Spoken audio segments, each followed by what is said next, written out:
జగన్ ఎన్నికల చూపు, లీగల్ సవాళ్ళు. లీగల్ సవాళ్ళు వరుసగా ఉన్నాయి, అది కూడా ఉంది. జగన్ ఇప్పుడు దాదాపు నేరుగా ఎన్నికల రంగంలోకి దిగిపోయారని. ఇప్పుడు నేను ఉదాహరణగా రేపల్లకి సంబంధించినటువంటి ఆయన మా శ్రీనివాసరావు అని ఆయన చేర్చుకున్నారు, మోపిదేవి. వాస్తవానికి అంతకుముందు అక్కడ నాగమోహన కృష్ణ అని ఆయన అభ్యర్థిగా ఉంటాడన్న ప్రకటన చేశారు.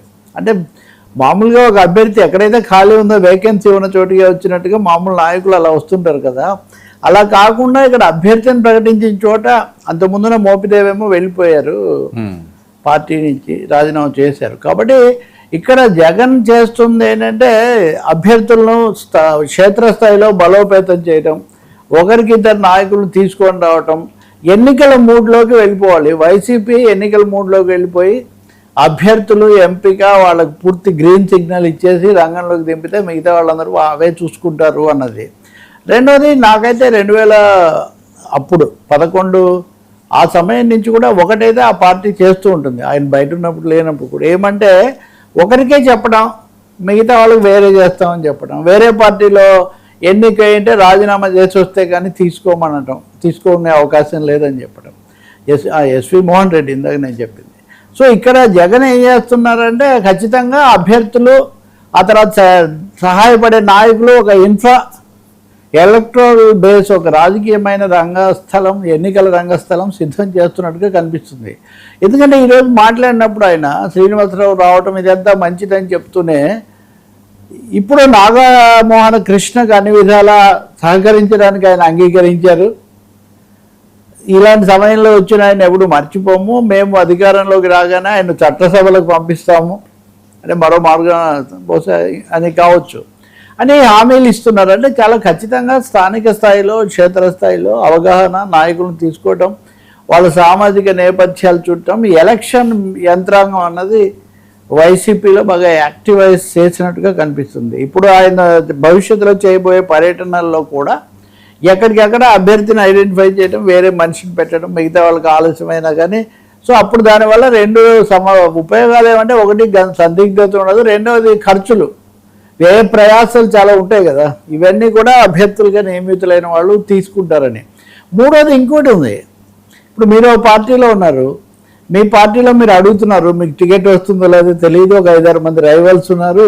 సో ఇక్కడ జగన్మోహన్ రెడ్డి ఏకైక నాయకుడు కదా, ఆయన అభ్యర్థులను ఖరారు చేసి దూసుకొని పోతున్నాడు అంటే ఇక్కడ ఊరికే మనం అస్పష్టంగా ఉండే బదులు అటు వెళ్తే ఒక పని అయిపోతుంది కదా అనే ఇలాంటి ఒక వాతావరణాన్ని కూడా కొంచెం మార్చడం కోసం కూడా ఆయన ఇది చేపట్టినట్టు కనిపిస్తుంది.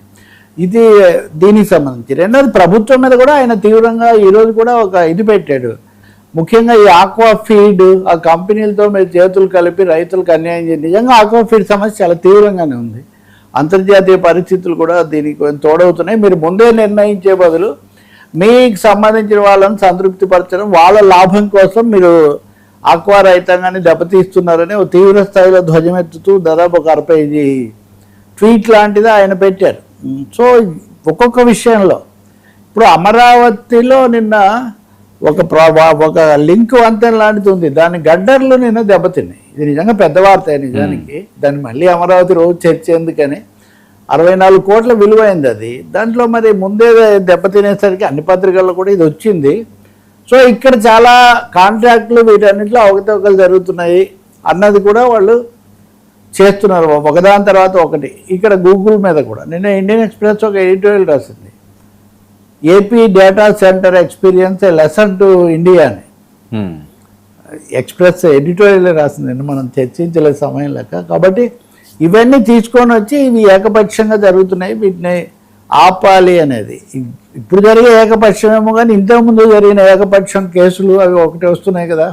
అందులో ముఖ్యమైనది వాళ్ళ మామ రవీంద్రనాథ్ రెడ్డి మీద నిన్న వచ్చిన ఇది. మనం రవీంద్రనాథ్ రెడ్డి నిన్న మళ్ళీ ఆయన మీడియాతో మాట్లాడారు, ఇవన్నీ కావాలని లేనిపోని నా మీద కల్పిస్తున్నారు, మీరు నిరూపిస్తే నేను రాజకీయాల నుంచి తప్పుకుంటాను, అసలు నాకు దానికి ఏం సంబంధం లేదు అని ఒక పెద్ద ప్రకటన చేశాడు. ఇంకోవైపున వాళ్ళ legal cell convener Manohar Reddy అసలు ఏపీలో భయోత్పాదం సృష్టిస్తున్నారు, రెడ్ బుక్ లాగా ఎవరు విమర్శ చేసినా వాళ్ళందరినీ వెంటనే వాళ్ళ పోస్టులు మూసేయటము, వాళ్ళని లోపలేసేయటము, ఇవన్నీ కూడా చేస్తున్నారు అని. అంటే 3 విధాల, ఒకటి అంశాలు, 2 అభ్యర్థులు, మూడోదేమో వ్యాజ్యాలు, దావాలు, కేసులు అది కనిపిస్తుంది.